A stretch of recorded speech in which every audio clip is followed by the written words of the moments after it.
It started as nothing. That's the part one keep coming back to. Like if I replay it enough times, I'll understand how something so small ended up rearranging my entire emotional landscape. I wasn't looking for anything. Not love, not even connection. I was just killing time one night, half watching something forgettable on my laptop, half scrolling through my phone because I didn't want to think too hard about how quiet my apartment felt.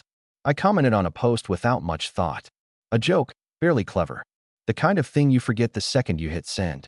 Rowan replied. At first, it was just back and forth banter. Dry, easy.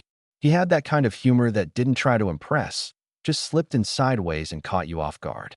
I remember smiling at my phone and feeling slightly embarrassed about it, like I'd been seen doing something too earnest. We moved to private messages almost immediately. No discussion, no build-up. Just a natural slide from public to personal, like it was obvious that's where the conversation belonged. The strange thing was how quickly it stopped feeling like a stranger. Within an hour, I knew what city he lived in, what he did for work, and that he hated mornings but loved them anyway. He told me he drank his coffee black because milk felt like a commitment. I told him I pretended to like jogging even though I mostly just walked and thought too much. None of it felt forced. That's what scared me later when I had time to think about it. That first night, we talked until my phone warned me my battery was low. When I finally plugged it in and set it down, the room felt different. Too still, like I just stepped out of somewhere warm and didn't realize how cold it was until I wasn't there anymore. The next morning, there was already a message from him. No, good morning. No performative check-in. Just a thought he'd had on his commute, sent like he assumed I'd want to hear it. And I did. Days blurred together after that. Messages while brushing my teeth. Voice notes while walking to work.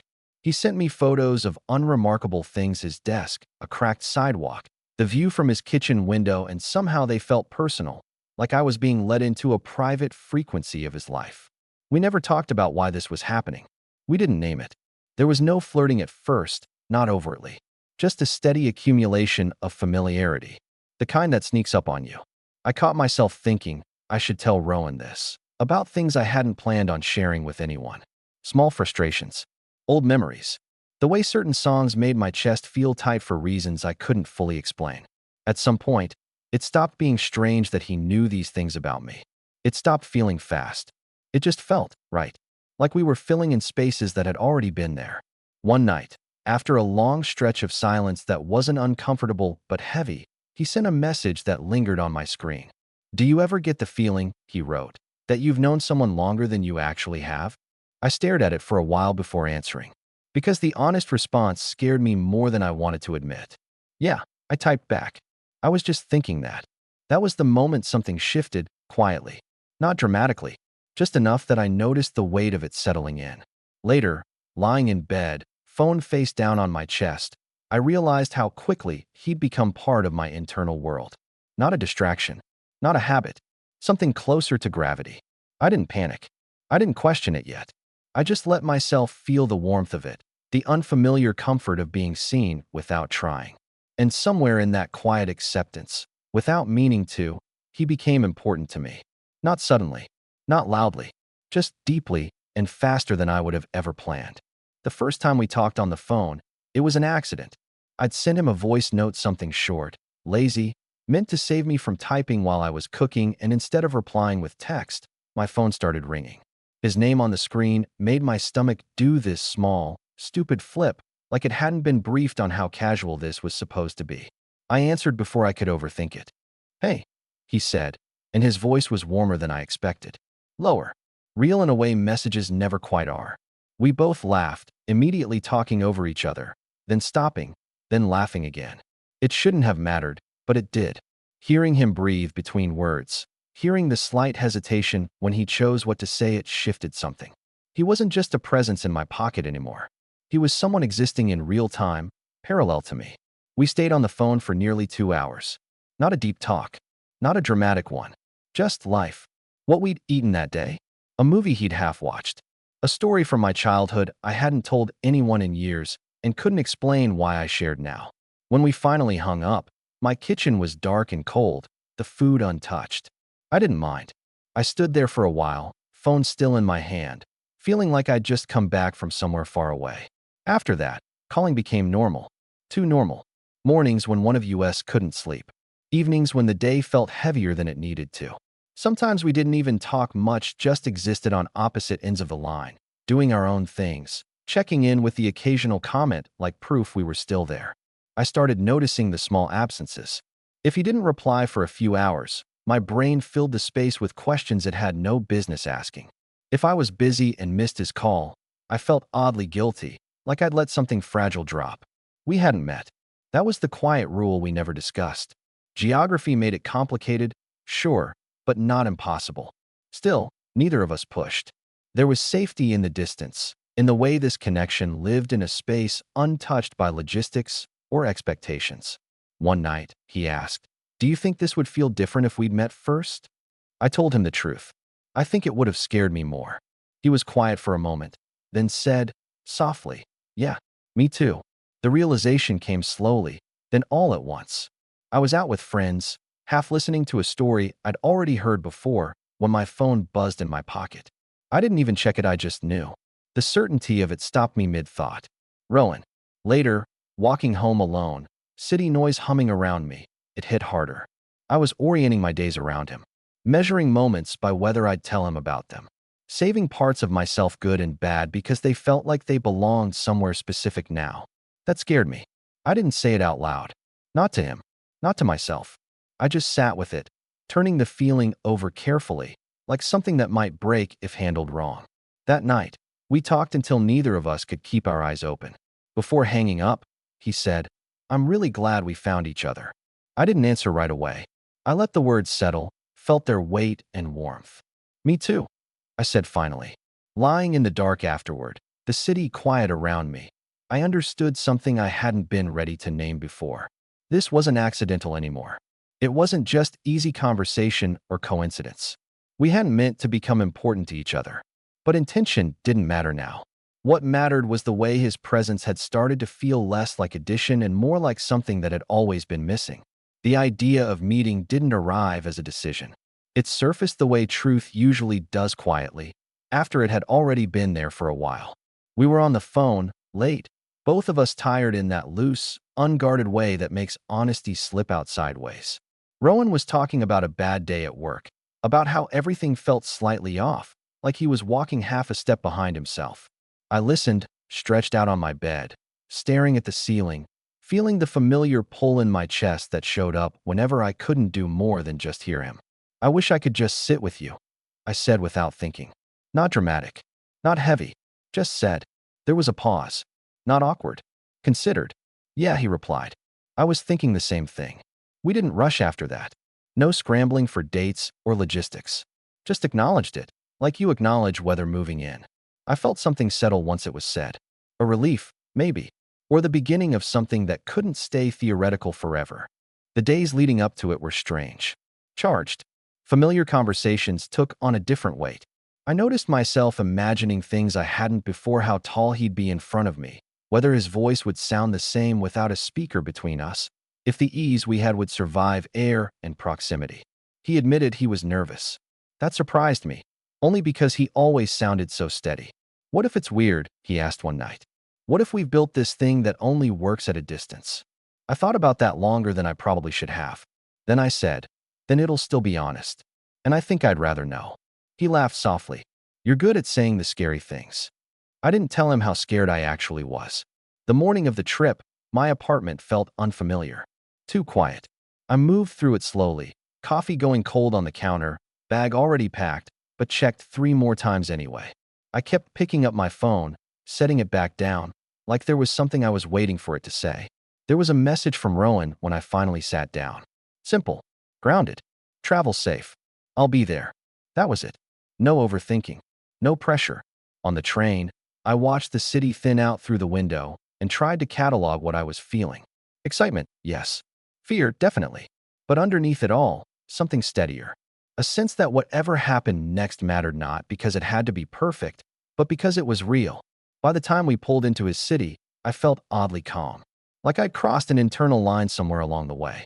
Like this wasn't about meeting a stranger, but about stepping closer to something that had already been slowly, quietly forming.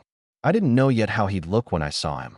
I didn't know how it would feel to stand in the same space, breathing the same air. But as I stepped off the train and adjusted the strap of my bag, I knew one thing clearly. We weren't accidental anymore. And whatever came next, I was ready to let it happen. I spotted him before I fully realized I was looking. He was standing a little off to the side of the platform, phone in his hand, shoulders slightly tense like he was bracing for something.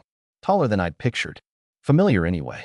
When he looked up and our eyes met, the recognition was immediate, clean, and unforced, like something clicking into place. Rowan smiled. Not big, not performative, just enough. I felt it in my chest before my brain caught up. Hey, he said when I got closer, voice exactly the same and somehow completely different. Hey, I answered uselessly. We stood there for a beat too long, both of us laughing under our breath at the awkwardness of bodies finally having to decide what to do. Then he stepped forward and hugged me. No hesitation, no overthinking, just solid and warm and real. The relief of it surprised me. The way my shoulders dropped without permission. The walk to his place was easy in the way nothing online ever guarantees. We talked about nothing important, how the station was always too crowded, how his neighborhood smelled like bakeries in the morning, but the subtext hummed quietly beneath it all. I kept noticing small things. The way he gestured when he talked. The way he checked traffic without breaking the conversation. The way his presence filled space without demanding it. Inside his apartment, there was a brief, mutual pause. That threshold moment where everything could still turn into something else if we let it. Want coffee? He asked. Yeah, I said, grateful for something normal to agree to. We sat across from each other at his small kitchen table, mugs between our hands, eyes occasionally catching and holding longer than necessary. It wasn't electric. It was steadier than that, like something that didn't need to prove itself. At one point he said, "You feel real." I smiled. So do you. Later, we sat on his couch, shoulders just brushing. The city outside hummed quietly, afternoon light slanting through the window. Neither of us reached first. Neither of us rushed. I was worried it would be different, he admitted. That we'd lose something. I thought about that. About the months of words, the careful closeness, the way importance had crept in without permission. I think we just gained context, I said. He looked at me then, really looked, and nodded. His hand rested between us, not touching, but open. I closed the distance without thinking, fingers fitting into his like they'd practiced. There was no dramatic kiss, no rush to define anything. Just that, hands together, breathing in sync, the quiet understanding that whatever this was didn't need to be rushed or named to be real. As evening settled in and the light softened, I realized something else, too. The fear I'd carried with me, the one that whispered this might only exist in messages and late-night calls, had loosened its grip. We sat there, not saying much, letting the moment land. And for the first time since this all began, I wasn't wondering where it was going. I was just there, with him. And that felt like more than enough. We didn't talk about labels that first night. We ordered takeout, ate cross-legged on the floor because the couch felt suddenly too intimate, like it was already holding a memory we weren't ready to finish writing. Conversation flowed the same way it always had, but with a new layer, glances that lingered, pauses that meant something.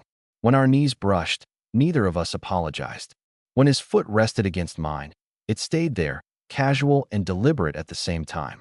Later, standing at the sink together, passing plates back and forth, he said quietly, "I'm really glad you're here." Not, "I'm glad you came." Not, "This was fun, here." Present. Now. I felt the weight of it settle in my chest and nodded. Me too. The first kiss happened without ceremony. We were sitting on the couch again, closer than before, the city outside dimming into evening. He was telling a story about a terrible date from years ago, smiling at the memory, when his voice faded out mid-sentence. I realized he'd stopped talking because I'd stopped listening. Not out of disinterest, out of awareness. He noticed it too. "Sorry," he said softly. "I lost my dash." I leaned in. Slow, clear, giving him every chance to pull away. He didn't. The kiss was gentle, almost careful, like we were both checking in with the moment as it happened. No rush, no hunger, just warmth and confirmation and the quiet relief of something finally aligning. When we pulled back, our foreheads rested together. He laughed under his breath, a little shaky. "Okay," he said. "Yeah, that felt right." I smiled. "Yeah." That night, lying on opposite sides of the bed, we didn't touch. Not because we didn't want to, but because neither of us needed to prove anything. The air between us was already full. We talked in the dark about nothing important and everything that mattered. About how strange it was to miss someone you were finally next to. About how connection doesn't always announce itself with fireworks. Sometimes it just shows up and refuses to leave. At some point, his hand found mine under the blanket. Just that. Fingers laced, breaths evening out. As sleep crept in, I realized how calm I felt. Not giddy, not uncertain, just steady, like my nervous system had finally stopped scanning for exits. We'd started by accident. A comment, a reply, a conversation that moved faster than either of us expected. But lying there, listening to his breathing, I understood something clearly. What made this matter wasn't speed or coincidence. It was intention, quiet, mutual, and growing. And for the first time, I wasn't afraid of how important we were becoming. I let myself rest in that truth, holding his hand, feeling the night settle gently around us. The morning felt almost unreal in its normalcy. Light crept in through the curtains, thin and pale, and for a few seconds I forgot where I was. Then I heard Rowan breathe. Slow, even, real. The sound anchored me faster than sight ever could. I turned my head slightly. He was still asleep, one arm thrown above his head, hair flattened on one side in a way that felt strangely intimate, like seeing a version of someone that doesn't exist for the world. I didn't touch him. I just watched, letting the quiet settle. There was something vulnerable about mornings, about the way connection lingered without effort. When he woke, it wasn't abrupt, just a soft shift, eyes opening, focus finding me. He smiled, small and unguarded. Hey, he said, voice rough. Hey. No rush to fill the silence. No awkward recalibration. Just presence. We spent the day walking his city without a plan. Coffee from a place he liked. A park bench where we shared headphones and didn't talk much. Errands that somehow felt meaningful just because we were doing them together. At one point, waiting to cross the street, he reached for my hand without looking. The gesture was so natural it almost startled me. I squeezed back, feeling something lock into place inside my chest. It wasn't the intensity I'd expected. It was continuity. Later, sitting by the water, he admitted quietly, I was scared this would burn fast and disappear. I thought about that. About how quickly we'd become important. About how fragile that kind of speed can feel. I don't think this is a spark, I said. I think it's a slow fire. He smiled at that, thought about it, then nodded. The goodbye came sooner than either of us wanted.